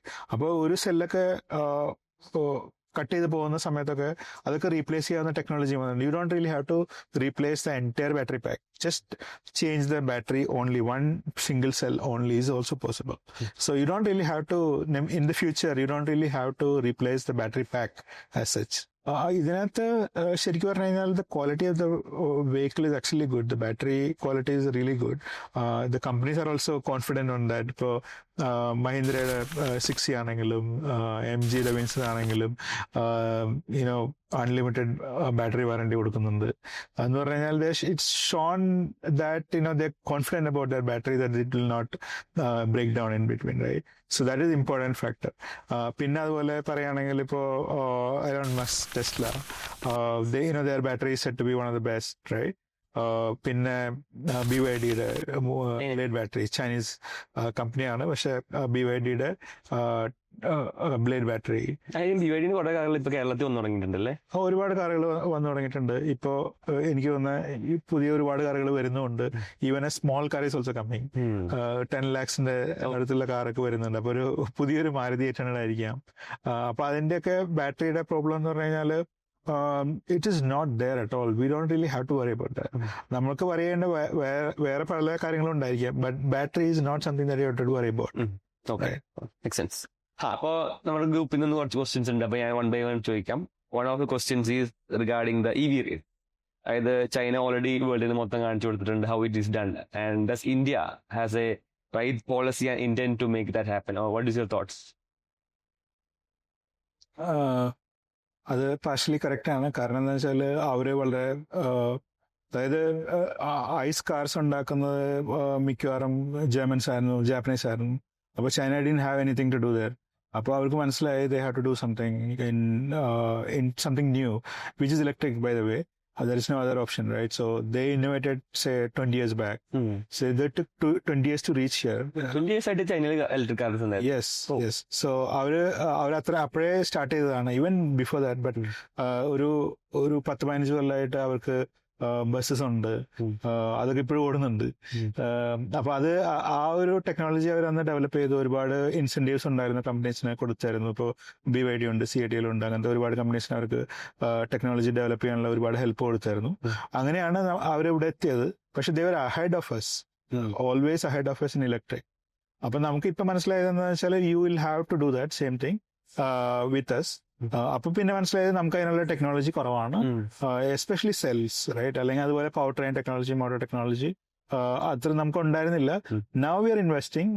ഇപ്പൊ ഒരുപാട് companies വന്നിട്ടുണ്ട്. ഇപ്പൊ ഇന്ത്യയിൽ ഉണ്ടാക്കുന്ന 3 കമ്പനികളും ഉണ്ട് ഇപ്പൊ cell, അതായത് സെൽ ലെവലില് മാനുഫാക്ചറിങ് ചെയ്ത. ഒന്ന് നാഷ് ഉണ്ട്, പിന്നെ ഉള്ളത് ഓല സ്റ്റാർട്ട് ചെയ്തിട്ടുണ്ട്, പിന്നെ 1-2 കമ്പനീസും കൂടെ ഉണ്ട്. അവരുടെ സ്റ്റാറ്റസ് അറിയാൻ പാടില്ല, പക്ഷെ ദേ കമ്മിങ് അപ്പ് വെരി ഫാസ്റ്റ്. അപ്പൊ അതുകൊണ്ട് ആ ഒരു സംഭവത്തിൽ നമ്മളിപ്പോ ഇൻട്രസ്റ്റഡ് ആണ്. നമ്മളിപ്പോ പറഞ്ഞ പോലെ ലിഥിയം മൈൻസ് ഒക്കെ കണ്ടുപിടിച്ചിരിക്കുന്നു. പിന്നെ ബാക്കിയുള്ള സംഭവങ്ങളൊക്കെ ഇപ്പോഴത്തെ ബജറ്റിലാണെങ്കിൽ തന്നെ നമ്മളത് ഇമ്പോർട്ട് ചെയ്യാനുള്ള ഇമ്പോർട്ട് ഡ്യൂട്ടി കുറച്ചിട്ടുണ്ട്. അതായത് റോ മെറ്റീരിയൽസ് ഇമ്പോർട്ട് ചെയ്യാനുള്ള ഡ്യൂട്ടി കുറച്ചിട്ടുണ്ട്, റൈറ്റ്? അപ്പോൾ നമുക്ക് ഇവിടെ സെൽ മാനുഫാക്ചർ ചെയ്യാനുള്ള നല്ലൊരു ഫെസിലിറ്റി ഇപ്പോൾ വരുന്നുണ്ട്. ഇനിയിപ്പോ ഒരു അടുത്തൊരു 5-10 കൊല്ലത്തിനുള്ളിൽ we may be doing like what China did earlier. അപ്പൊ അങ്ങനത്തെ ഒരു സംഭവം വരികയാണെങ്കിൽ വി ആർ ദെയർ. അപ്പൊ കുറച്ചും കൂടി ആക്സിലറേറ്റ് ചെയ്യേണ്ട ആവശ്യമുണ്ട്. അവർ കുറെ സമയം എടുത്ത് ചെയ്തതാണ്. നമുക്കിപ്പോ ഗോൾസ് അറിയാം, സക്സസ് ആവുമെന്ന് അറിയാം. അപ്പൊ അതുകൊണ്ട് കൂടുതൽ ഫണ്ട് ഇൻഫ്യൂസ് ചെയ്യേണ്ട ആവശ്യമുണ്ട്. അത് വരേണ്ടതാണ്. ഇപ്പോ it should work out. Okay. So another question is what are the realistic expectation when we'll see the double-digit market share in terms of scooters and bikes and cars in EV? അതെന്ന് പറഞ്ഞു കഴിഞ്ഞാൽ ഇപ്പൊ ഒരു cars 24 തോന്നുന്നു ഒരു സ്റ്റഡിയില് നമ്മള് car on ചെയ്യുന്നത് on average 7 years ആണ് ഇന്ത്യയിൽ, റൈറ്റ്? എന്ന് പറഞ്ഞാൽ 7 years കഴിയുമ്പോൾ you gonna buy another car average. അപ്പൊ ഇപ്പൊ 2025 2030 എല്ലാവരും പറയുന്ന കണക്കൊക്കെ വരുന്നത്. ഇപ്പൊ 2030 എത്ര പെനിട്രേഷൻ ഉണ്ടാവും, EV പെനിട്രേഷൻ ഉണ്ടാവും, ഇതൊക്കെയാണ് ക്വസ്റ്റ്യൻസ്. അപ്പൊ നമ്മളിപ്പോ ആലോചിക്കുമ്പോൾ ഇറ്റ്സ് ജസ്റ്റ് 5 years എന്ന് പറഞ്ഞു കഴിഞ്ഞാൽ majority of the people are gonna change their cars in the next 5 years, right? അപ്പൊ ക്വസ്റ്റ്യൻ എന്താ വെച്ചാൽ, are you going to get an EV or an ICE vehicle in your next, what is your next car, right? അപ്പൊ അത് വരുന്ന സമയത്ത് most of the people are gonna shift to EVs, right? കാരണം എന്താന്ന് വെച്ചാല് ഇപ്പൊ ഇന്ത്യൻ മാർക്കറ്റ് എന്ന് പറഞ്ഞു കഴിഞ്ഞാൽ മാസ് മാർക്കറ്റ് എന്ന് പറഞ്ഞു കഴിഞ്ഞാൽ low cost cars less than 10 lakh rupee car. എനിക്ക് തോന്നുന്ന ഒരു 90% മുകളിൽ സെയിൽ വരുന്നത് ലെസ് ദാൻ 10 lakh കാർസ് ആണ്. അപ്പോ India is a market for 10 lakh cars. അപ്പൊ നമുക്ക് എത്ര 10 lakh കാർസ് ഉണ്ടായിരിക്കും ആ സമയത്ത്? That's a major question, right? ഇപ്പൊ തന്നെ there are 2-3 cars, right? By next 2-3 years there will be some 10 cars. Means you have an option. I mean, somebody who is going to buy a new car, they have an option to buy an EV now, right? Like Maruti 800 we bought, right? Similar way, right? അപ്പൊ അത്രയും കാറുകൾ വരുന്ന സമയത്ത് people are gonna shift to that. അപ്പൊ എനിക്ക് നമ്മുടെ ഒരു government കണക്കനുസരിച്ചിട്ട് close to 30% you gonna reach by 2030. എന്റെ ഒരു പേഴ്സണൽ അസംഷനിൽ it is gonna be bigger number. ഒരു സ്വിച്ച് എങ്ങനെ നടക്കാം? Like from this to this ആ ഒരു ജമ്പ് നടക്കുന്നത് has to be some kind of policies, right? അത് നടക്കുന്നത് എങ്ങനെയാന്ന് വെച്ചാൽ ഒന്ന് ഇൻസെന്റീവ്സ് ആണ്. അതായത് ടാക്സ് കുറയ്ക്കണം, അങ്ങനെ സംഭവങ്ങളുണ്ട്. ഇപ്പോ കേരളത്തിലാണെങ്കിൽ ടാക്സ് കൂട്ടിയൊക്കെയാണ്, ടാക്സ് കൂട്ടിയ റോഡ് ടാക്സ് കൂട്ടി. അപ്പൊ അങ്ങനത്തെ സംഭവങ്ങളൊക്കെ മേ ബി അൺഫോർച്ചുനേറ്റ്, പക്ഷെ I don't know why that happen. പക്ഷെ policies through policies only it is gonna work initially. പിന്നെ രണ്ടാമത്തെ കാര്യം എന്ന് പറഞ്ഞു കഴിഞ്ഞാൽ what is the total ownership cost for owning an EV and operating an EV? അത് എപ്പോഴും കുറവാണ്. Like I mean per kilometre ഒരു 10 rupees ആണ് പെട്രോൾ കാർസ് എന്നുണ്ടെങ്കിൽ നമ്മൾ ഇത് പറയുന്നത് ഒരു may be less than 1 rupee, right? അപ്പൊ ദാറ്റ്സ് എ ഗുഡ് ഫാക്ടർ. അപ്പൊ അത് already everybody knows that anyways, right? അപ്പൊ എന്തുകൊണ്ടും EV തന്നെയാണ് വരാൻ പോകുന്നത്. അതിനകത്ത് വേറെ ക്വസ്റ്റ്യൻ ഒന്നുമില്ല. There are no other new technology which is mature enough to have this kind of scale, right? അപ്പോ ഒരു 45-50% അടുത്ത് we should have a conversion by 2030. Awesome. Yes. Then another question from our community are battery swapping. Like ഇപ്പൊ ഒരു വേറൊരു സംഭവമാണ് battery swapping. ചൈനയിൽ I think battery swapping ആണ് it most common than the battery charging. ആ ഒരു ഇത് India പോലത്തെ രാജ്യത്ത് അത് പോസിബിൾ ആയിരിക്കും? Or do think this is the current method is the thing? അതിന്റെ ആൻസർ എന്ന് പറഞ്ഞാൽ ഡിപ്പെൻസ്. കാരണം എന്താണെന്ന് വെച്ചാൽ ഇപ്പോ China anyway is a big market, mature market also anyway mature market. അവർക്ക് കാറില് ബാറ്ററി സ്വാപ്പ് ചെയ്യാനുള്ള ഫെസിലിറ്റി ഉണ്ട്. There is A company called NIO. they have 2,500 swapping stations in one city. That kind of expansion they have done. അപ്പൊ car നമ്മൾ അതിനകത്ത് കൊണ്ടു നിർത്തി it will automate swapping the battery. You just need to park there.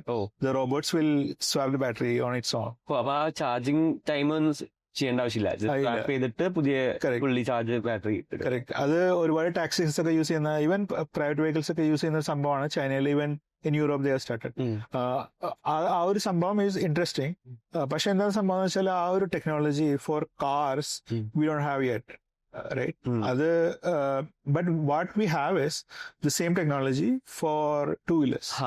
Right? So Bangalore പോലത്തെ ഒരു city, അവിടെ last mile logistics എന്ന് പറഞ്ഞാൽ is a big market, right? അപ്പൊ അത് ചെയ്യാനായിട്ട് ബാറ്ററീസ് ഇപ്പൊ നമ്മൾ സ്വാപ്പ് ചെയ്യുന്നതാണ് the best way probably charging than charging. കാരണം എന്താണെന്ന് വെച്ചാല് the vehicle cost is very less in that case. കാരണം പുതിയ ടെക്നോളജി ഒന്നും ആവശ്യമില്ല, battery you removing and charging and putting in back, right? അപ്പോൾ total cost of a vehicle is less in a way, but there is a catch to it also. അതിനകത്തുള്ള പ്രശ്നം എന്താണെന്ന് വെച്ചാല് നമ്മൾ ബാറ്ററി സ്വാപ്പിംഗ് ചെയ്യുമ്പോൾ നമ്മൾ ചാർജിങ് ചെയ്യുമ്പോൾ ഒരു വണ്ടി ഒരു ബാറ്ററി അങ്ങനെയല്ലേ? പക്ഷെ സ്വാപ്പിംഗ് ചെയ്യുമ്പോൾ ഒരു വണ്ടിയും 1.5 ബാറ്ററീസ് അല്ലെങ്കിൽ 2 ബാറ്ററീസ് റിക്വയർഡ്. കാരണം നമ്മൾ ഒരെണ്ണം വണ്ടിയിൽ ഉണ്ടാവണം, ഒരെണ്ണം എക്സ്ട്രാ അവിടെ ഉണ്ടാവണ്ടേ, എന്നാലും നമുക്ക് സ്വാപ്പ് ചെയ്യാൻ പറ്റും, റൈറ്റ്? അപ്പൊ എന്ത് പറ്റുമെന്ന് വെച്ചാല് സാധാരണ ഒരു വണ്ടി ഓപ്പറേറ്റ് ചെയ്യുമ്പോൾ വണ്ടിയുടെ കോസ്റ്റ് ഈ കേസിൽ കുറവാണെങ്കിലും ടോട്ടൽ കോസ്റ്റ് എന്ന് പറയുന്നത് ഈസ് ഹയർ, റൈറ്റ്? അപ്പോൾ ആ കോസ്റ്റ് എന്ന് പറയുന്ന company may bear it first, but the end customer may have to eventually pay for it. Gas cylinder പോലെ. Correct. So you owning 2 cylinders, right? അപ്പൊ അങ്ങനെ നോക്കുമ്പോൾ എന്ത് പറ്റുന്ന വെച്ചാല് initially it may look nice, പക്ഷെ eventually it may be little costly. പക്ഷെ അത് I am not telling it is bad fully. കാരണം എന്താ വെച്ചാൽ ചിലപ്പോ the time may be more important for them, right? So അങ്ങനെ ഒരു ബിസിനസ് ആണെങ്കിൽ ഇറ്റ് മേ വർക്ക്. പക്ഷെ 4-wheeler വരാൻ ഇറ്റ് മേ ടേക്ക് ടൈം. പിന്നെ ബസ്സിലൊക്കെ ചെയ്യാനായിട്ട് there are lot of practical difficulties in that. പിന്നെ വേറൊരു കാര്യം എന്താ വെച്ചാൽ സ്വാപ്പിംഗ് ഇസ് ഗുഡ്, പക്ഷെ there is a competitor to it, അതായത് fast charging, ultra fast charging. അതായത് you don't really have to swap it, you can charge also same thing. നമ്മുടെ ഫോണൊക്കെ ചാർജ് ചെയ്യുമ്പോൾ മുമ്പ് അരമണിക്കൂർ എടുക്കുന്ന സാധനം 5 മിനിറ്റിൽ പെട്ടെന്ന് ചാർജ് ചെയ്യണം, അതേപോലെ കറക്റ്റ്. അപ്പൊ ഇവിടെ ബാംഗ്ലൂർ തന്നെ there are companies like Exponent who can fast charge a vehicle very fast. How fast? Like full charge in 15 minutes. Really? Yeah.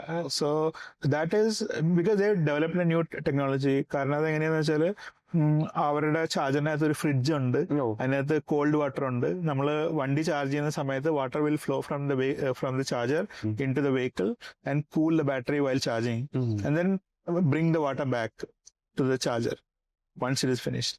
അപ്പൊ ചാർജ് ചെയ്യുമ്പോഴാണ് കൂടുതൽ ഹീറ്റ് ജനറേറ്റ് ചെയ്യുന്നത്. ആ സമയത്ത് will cool the battery and bring it back. അതുപോലെ വേറെ ടെക്നോളജീസും വരുന്നുണ്ട്. Basically fast charging is a competitor to battery swapping. Right. Interesting. Yeah. Cool. It's funny how the market is evolving. One of the other questions from our KPH Mafia WhatsApp group is that your space, most VCs and funds are kind of staying away. How did you are you bootstrapped, or did you have any challenges, or are you facing challenges raising funding, especially in this? EV charging as industry അതിനകത്ത് funding reasonably കുറവാണ്, comparatively കുറവാണ്. അത് പല reasons ഉണ്ട്. ഒന്നാമത്തെ കാര്യം എന്ന് വെച്ചാൽ there is no distinguishing factor between companies. So somebody starting a EV charging business, somebody else also doing the same thing, so there's not much difference, right? Maybe they have a location advantage. I am quite popular in this area, he is quite popular in that other area. That kind of advantages may be there, but other than that there is no structural benefit maybe investing in that. So that may be the reason. പക്ഷെ എന്താ സംഭവം എന്ന് വെച്ചാല് I personally think it has to be changed. കാരണം എന്താന്ന് വെച്ചാല് EV charging as an industry is very huge. നമ്മളിപ്പോ പറയുന്നതെന്ന് വെച്ചാല് oil is going to convert to electric, right? Oil industry is so huge that so many companies are required to cater to that need, right? Appo ippathe caselanengil same thing is going to happen in electric, which cannot be done by a bunch of companies. You really need a large number of companies to do that. So funding is a problem. കാരണം എന്താ വെച്ചാൽ ഇതൊരു infrastructure capital heavy industry ആണ്. So money has to flow. ഇപ്പോഴത്തെ ഒരു case എന്ന് പറഞ്ഞു കഴിഞ്ഞാൽ നമ്മൾ ഉദ്ദേശിക്കുന്നത് എന്താണെന്ന് വെച്ചാൽ help them in that as well. ഇപ്പോ ഒരാൾ ചാർജർ ഇൻവെസ്റ്റ്മെന്റ് ചെയ്യുന്നുണ്ടെങ്കിൽ you make it very easy for him to do the calculation that I'm gonna get that money back. അപ്പോൾ retail investment is also important in that, right? ഇപ്പൊ നമ്മൾ ഈ പറയുന്ന പല ഇൻഡസ്ട്രീസും mature ചെയ്തത് ഒരു ലിമിറ്റ് വരെ ഗവൺമെന്റ് ക്യാൻ ഡു, അത് കഴിഞ്ഞാൽ റീറ്റെയിൽ ഇൻവെസ്റ്റ്മെന്റ് ഇസ് റിക്വയർഡ്. അപ്പൊ ഞാൻ വിചാരിക്കുന്നത് എന്താ വെച്ചാൽ retail investment is gonna come, maybe VC investment is also gonna come. So together we will have enough capital to solve this problem. Infrastructure ഒരു capital heavy സംഭവമാണ്. അപ്പൊ അത് ചെയ്യാൻ വേണ്ടിയിട്ട് ഒരുപാട് ക്യാപിറ്റൽ എനിവേ ഇസ് റിക്വയർഡ്. അപ്പൊ ഇപ്പൊ ചെയ്യാൻ പറ്റുന്ന സംഭവം എന്ന് വെച്ചാൽ പ്രൈവറ്റ് ക്യാപിറ്റൽ, എന്താ പറയുന്ന VC capital. other is not flowing that much as much as we need. Which is A truth. അപ്പോൾ ഇപ്പൊ ചെയ്യാൻ പറ്റുന്ന രണ്ടാമത്തെ ഒരു ഓപ്ഷൻ എന്ന് പറഞ്ഞാൽ പബ്ലിക് മണി കംസ് ഇൻ. അപ്പൊ അതിനകത്ത് രണ്ട് ടൈപ്പ് ഉണ്ട്. ഇപ്പൊ പബ്ലിക് കമ്പനീസ് ഉണ്ട്. ഇപ്പൊ ഒരുപാട് EV charging companies are also going public. അപ്പോൾ that money is coming in from individual. Public ആകുമ്പോൾ ഇപ്പോ എക്സികോം പബ്ലിക് ആയിട്ടുണ്ട്.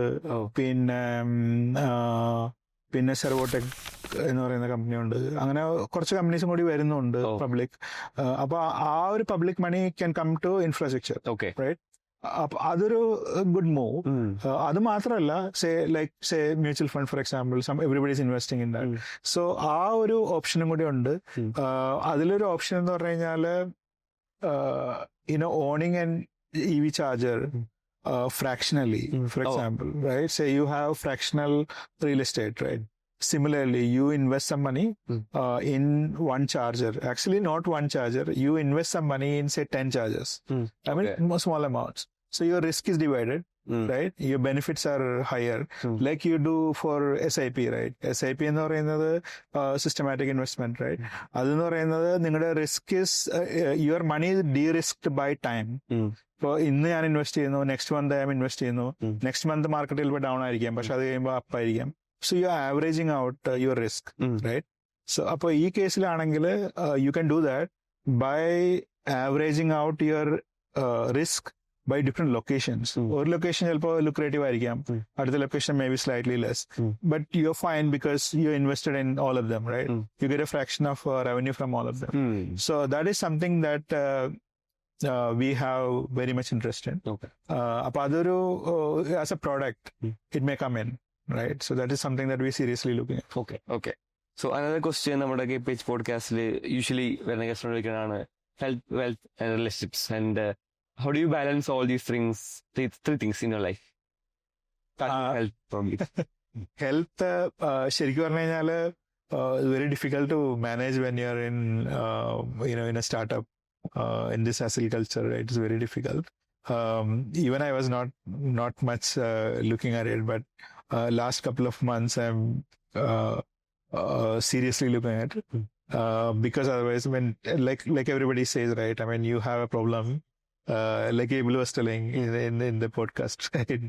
I mean, you have a problem, maybe same, but the moment you get health, then that will be the biggest problem. Right. So similar insights we get. Then wealth, as such, I'm not really into investing much. Okay. Most of the money is laying down in FDs and other things. Not much, I mean less, very less. But the thing is, equity is something that we should and I have this suggestion also to many people. You generally don't go very rich in salaries. It is mostly equity. So that is something, it's a good idea to have equity in anything. Maybe it may not be your company, maybe somebody else's company, but you have some equity in that.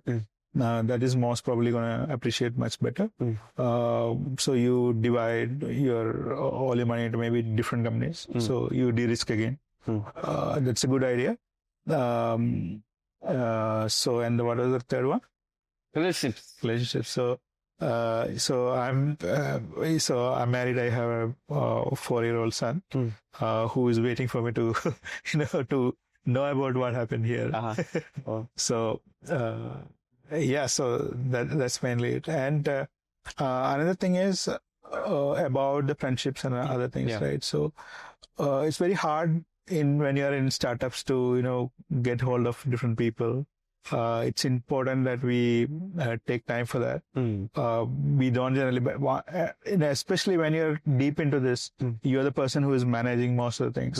Then getting time out of that is very difficult. But it's in everybody's good interest if you can take out that time. Say Saturday, Sunday or something, fix it for the family and all that. Which I'm not really able to do, but that's what the best thing to do, which I'm trying to do. Awesome. Makes sense. Wishing you all the best. Yeah, sure. Thanks. Last 1 hour, നമ്മൾ അരുണിന്റെ journey ഒപ്പം തന്നെ how did he ended up in running an EV startup. So maybe this podcast will be useful if you are looking to start an EV company as well, and we talked about running a charging station, battery, and India's future in the EV technology and everything. And thanks again for joining KPH podcast. Any words for the audience? Thanks for calling me. I mean, you have a very special community. ഇപ്പോൾ മലയാളം സംസാരിക്കുന്ന ആൾക്കാരുടെ ഒരു product community എന്ന് പറയുന്നത് is very niche community and it is required as well. കാരണം we have a large number of people from Kerala doing very good stuff. You unifying them. I mean, you literally unify them into one group. It's a big thing, and hats off to you for initiating that process and effort. Happy to be part of that. Yeah. Sure. Thank you so much. Thank you. ഈ ഒരു എപ്പിസോഡിലെ sponsor key value systems എന്ന് പറഞ്ഞ കൊച്ചിയിലുള്ള കമ്പനിയാണ്. 120 products ആണ് ഇവർ build ചെയ്തിട്ടുള്ളത്. അതും ഒരു എഞ്ചിനീയറിംഗ് പ്രൊഡക്റ്റ് ഡെവലപ്മെൻറ്റ് ടീമാണ്. ഇവർ ഏജൻറ്റിക് അല്ലെങ്കിൽ ഏജൻസ് ഒക്കെ ബിൽഡ് ചെയ്തിട്ടുള്ള പയോനിയേഴ്സും കൂടിയാണ്. ഇവർ ഓൺ പ്രൊഡക്ട്സ് ആയിട്ടുള്ള കോഫി എന്ന പ്രൊഡക്റ്റ് കേരളത്തിൽ അല്ലെങ്കിൽ ഇന്ത്യയിൽ ഭയങ്കര ട്രെൻഡിങ് ആയിക്കൊണ്ടിരിക്കുകയാണ്. ഇവരുടെ എഞ്ചിനീയറിംഗ് ടീം അവരുടെ ഓഫീസ് നമ്മൾ വിസിറ്റ് ചെയ്തിട്ടുണ്ട് പല അവസരങ്ങളിലായിട്ട്. ഒരു സിംഗിൾ ഫ്ലോർ ഓഫീസാണ്. ഒരു സ്റ്റാർട്ടപ്പ് കൈൻഡ് ഓഫ് കൾച്ചറായിട്ട് ഫീൽ ചെയ്തിട്ടുണ്ട്. അത്യാവശ്യം നല്ല ലേണിംഗ് ഓപ്പർച്യൂണിറ്റീസ് ഉള്ള ഒരു കമ്പനിയാണ്. ഒരു ഹയറിംഗ് ആണ്. അപ്പോൾ make sure check it out. And if you want to learn more about key value as well, ഞാൻ ലിങ്ക് ഡിസ്ക്രിപ്ഷനിൽ മെൻഷൻ ചെയ്യാം. Now back to the video.